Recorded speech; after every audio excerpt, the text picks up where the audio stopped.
2005년 이탈리아에서 한 건의 살인사건이 일어납니다. 경찰들은 사건을 조사해서 몇몇의 용의자를 추려냈지만 결정적인 증거가 없어 용의자를 특정할 수 없는 상태였습니다. 그런데 사건의 결정적인 단서가 뜬금없는 곳에서 발견되니 바로 모기였습니다.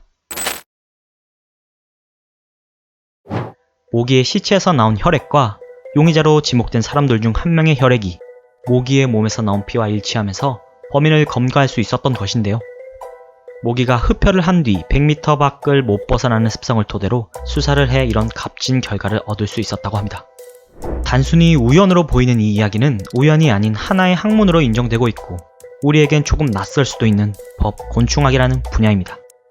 아마 외국 드라마 CSI를 보셨더라면 그리썸 반장이 추리를 할 때 주로 사용했던 방법이라 어느 정도 익숙한 분들도 계실지 모르겠네요. 법 곤충학이란 곤충에 대해 주로 분류학과 생태학 그리고 발달 생리학적인 지식을 종합하여 법적 판단. 솔직히 사전적 의미는 너무 어렵고 한마디로 쉽게 말해 법적으로 판단이 필요한 상황이 올 때 곤충을 이용해 도움을 받는다는 것입니다. 그 중에서도 특히 살인사건의 경우 법 곤충학을 많이 이용하는 편인데요. 왜냐하면 살인사건 조사에 있어 가장 중요한 것은 사망 추정 시간을 알아내는 것이기 때문입니다. 추정 시간을 알아야 그 시간대를 토대로 조사를 시작하면서 실마리를 하나 둘 풀어나가는 것이 가능합니다. 추정 시간은 주로 시체의 근육이나 피부, 체온 등을 바탕으로 추리하는 것이 기본인데 시체의 발견을 사망하고 난 뒤 몇 개월 혹은 아주 오래 지났을 때는 부패가 심해져서 피부나 체온, 근육의 상태로 추정하기가 매우 어려워집니다.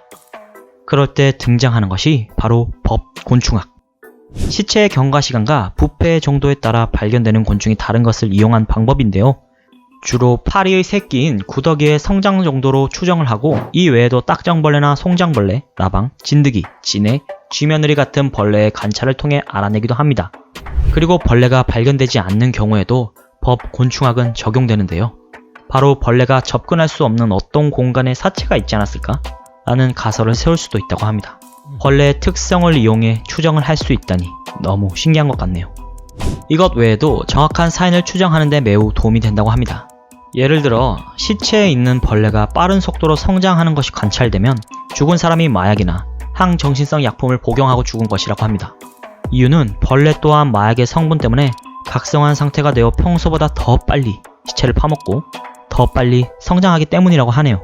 또 시체에 있는 곤충을 조사하면 어떤 약물을 복용했는지, DNA가 누구의 것인지 알 수도 있고 상처에 있는 벌레나 알의 위치를 통해 어떤 범행을 당했는지 추측이 가능하다고 합니다. 법 곤충학은 우리나라에서는 조금 생소하긴 하지만 유럽에서는 아주 오래전부터 사용해왔다고 하는데요. 시체가 발견된 현장에 가장 먼저 도착해 조사를 하는 사람이 법 곤충학자였다고 할 정도니 말이죠.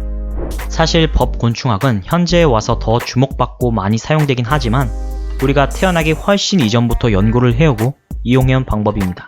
최초로 법 곤충학에 대해 근접한 기록이 있는 것은 지금보다 약 800년 전인 중국 송나라 때 송자라는 사람이 집필한 세원집록이라는 책에 기록되어 있는데요. 사건은 1235년 일어난 살인사건으로 마을의 한 주민이 낫에 찔려 죽었는데 마을에는 농부가 너무 많아 누가 낫을 이용해 죽였는지 알 수 없었다고 합니다. 그러자 그 지방의 관리를 지내고 있던 사람이 의심되는 용의자 모두를 불러 모아 각자의 낫을 땅바닥에 두게 했는데 유독 한 사람의 낫에 파리가 꼬이는 것을 확인하곤 그 사람을 살인 용의자로 검거했다고 합니다. 이는 파리가 피냄새를 잘 맡는 습성을 이용해 잡은 것이라고 하는데요. 이런 식으로 시간이 지나면서 곤충이 사람들의 생활에 많은 도움이 된다고 느꼈고 이후로 여러 학자들에 의해서 연구되고 재정립되면서 현재의 법 곤충학이라는 과학에 이르게 되었습니다. 우리나라 수사에서 법 곤충학은 유럽에 비해 비교적 최근에 주목받는 분야 중 하나라고 하는데요. 아무것도 모를 때는 부검을 할 때 발견되는 구더기나 이외의 벌레들을 박멸했다고 하니 얼마나 법 곤충학에 무관심했었는지 알 수 있는 대목입니다. 하지만 최근에 들어 여러 방면에서 법 곤충학이 활약하면서 현재는 우리도 조금씩 따라가고 있는 중입니다. 우리나라에서 법 곤충학을 이용한 대표적인 사건이 세월호 사건 주범 중 한 명이었던 유병헌의 시체에 대해 사망시간과 이유를 추리하는데 법 곤충학을 이용한 것이 대표적인 예이죠. 물론 유병헌의 시체의 진위 여부에 대해 말이 많지만 오늘의 주제와는 조금 동떨어진 문제이기 때문에 넘어가도록 하겠습니다. 때문에 갈수록 법 곤충학의 이용 분야가 넓어지고 중요함이 커지고 있다고 합니다. 그 중에서도 오늘의 내용의 주인공, 법 곤충의학자는 전 세계적으로도 정말 희소한 직업이라고 하는데요. 애초에 시체를 부검하는 일이라 많이 기피하기도 하며 거기다 또 기피되는 대상 중 하나인 곤충이라는 분야에 대해 많은 지식을 가지고 있어야 하기 때문에 그 수가 많이 적다고 합니다.